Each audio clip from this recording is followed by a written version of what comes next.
Good morning, everybody. It is Wednesday, January 15th.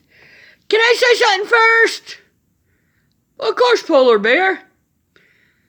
I'm sorry, God. I was bad yesterday. I spilled a whole box of blueberry. And I committed gluttony, but I don't know what that is. Well, Polar Bear, gluttony is when you consistently overeat. But I'm hungry. I a growing Polar Bear. No, Polar Bear. You eat too much. Oh, I'm sorry. Is there anything else you want to tell God?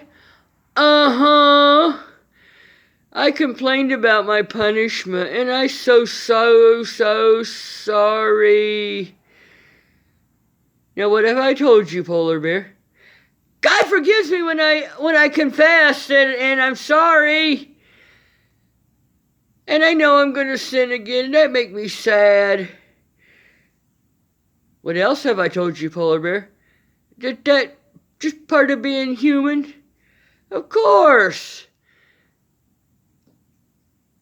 And Polar Bear, I'm very proud how you took control of your punishment finally. Yes, I did. I done good. Now, yes, you did, Polar Bear. You did very, very good. Are you ready for today's reading? Oh, yeah. Okay, let's get into it. Okay, today's reading is called Prayer and Work.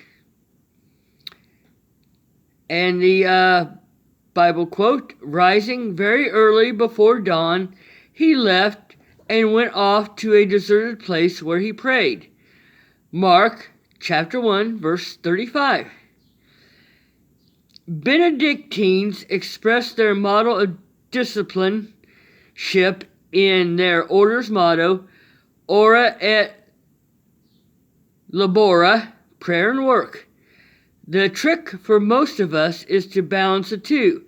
Sometimes the darkness of our world can feel so overwhelming that prayer becomes a tempting escape. Other times, prayer can feel like a waste of time when there is so much to be done in the world. If we look to Jesus, however, we see a spirituality of both work and prayer.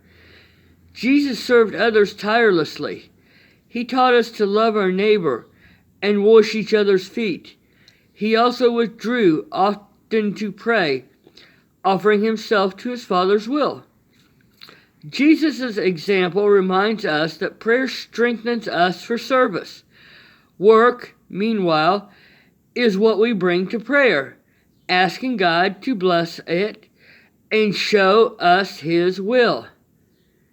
Lord, help me to follow you in work and in prayer.